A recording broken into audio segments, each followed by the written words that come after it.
My first Vipassana experience was challenging and interesting, to say the least. And here's the backstory. In 2017, I'm backpacking in Asia, and I hear about this thing called Vipassana meditation. I especially remember vividly because I'm in Sri Lanka, and there's a lot of people coming into the hostels saying that I'm going to do the Vipassana meditation. And I'm like, what is Vipassana meditation? So they go like, this is kind of like a thing here in Asia, that you go into the monastery and you meditate for 10 days in silence. So you don't speak, you meditate throughout the day, and so on. And I think to myself, oh man, this needs to be horrible. And this pattern has repeated multiple times with other people. And then it got me thinking, what is this Vipassana meditation, man? Maybe I should try. There is a reason why I'm meeting all these people. And at this stage of life, I'm kind of like undergoing a big change of why am I here. This was kind of like my self-discovery year, if you will. And I changed the hostel. I went to the south of the island. And then again, someone brings up the topic. And so I go, okay, well, I will at least check it out. And so I find a monastery where they offer slightly easier version of Vipassana meditations. Not 10 days, but 4 days. And I think like, okay, well, I'll apply. They literally accepted me within a day or two. So it was effortless. So I was scheduled. A couple of weeks later, I traveled to this Vipassana retreat. This was somewhere in the middle part of the island. And after exiting the bus, you need to hike up the mountain for at least 30 minutes. And so it was in the middle of nowhere, literally. After arriving, I check in, and there's the monk at the reception, if you will. And he asks me, do you have some valuables that you want to leave in a vault, such as your wallet or your passport?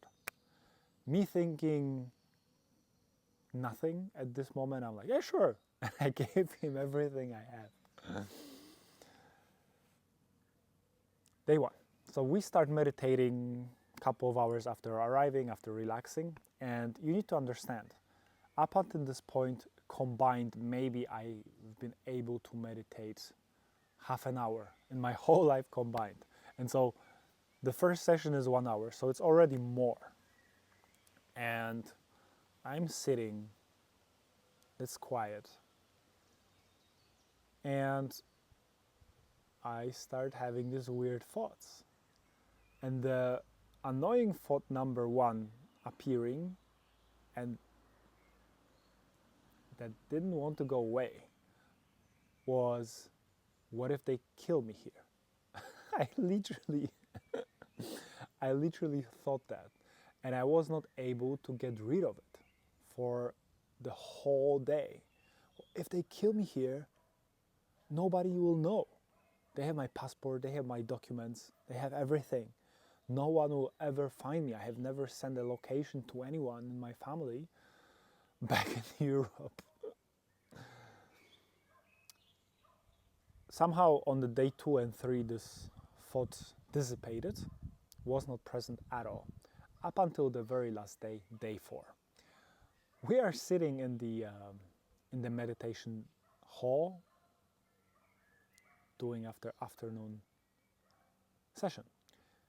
And at some point, the monk who was leading the whole procedure stands up and goes, since today is the last day, we're going to mix things up a little bit.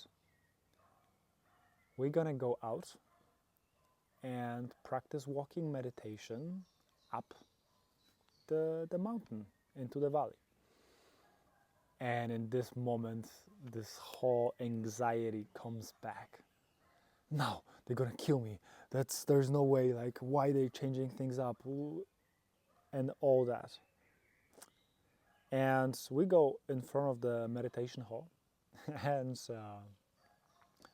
out of nowhere, there's a Chinese helper counting us. Chinese helper to the monk that I haven't seen before. And he looks exactly as the one in the old James Bond movie, Goldfinger. So he counts us, and we start walking up the mountain. I was in such a stress that I was the only person in the whole group wearing running shoes, just in case. And so we arrive on the top of the mountain, overlooking the beautiful valley. The sun is setting. They put us again in a line, and he's counting us again. In this moment, I'm inside of me, I'm panicking. I mean, of course, I'm not going to tell anything to anyone because they're going to think I'm crazy. And they count us, and I'm literally certain that these are the last moments of my life. Well, as you can see, they didn't kill us. You can only imagine the relief that I experienced when the monk turned around after a couple of minutes and started walking back. And in this very moment, I realized how much I want to live, how precious my life is, how many things I want to do. It might seem trivial, yet it was such a strong feeling, me standing on this mountain, overlooking the valley, the sun is setting. And me thinking and feeling a relief, gratefulness, and having thoughts like, man, it's so good to be alive. And I've been telling this story to my friends, relatives, and some meeting groups and stuff.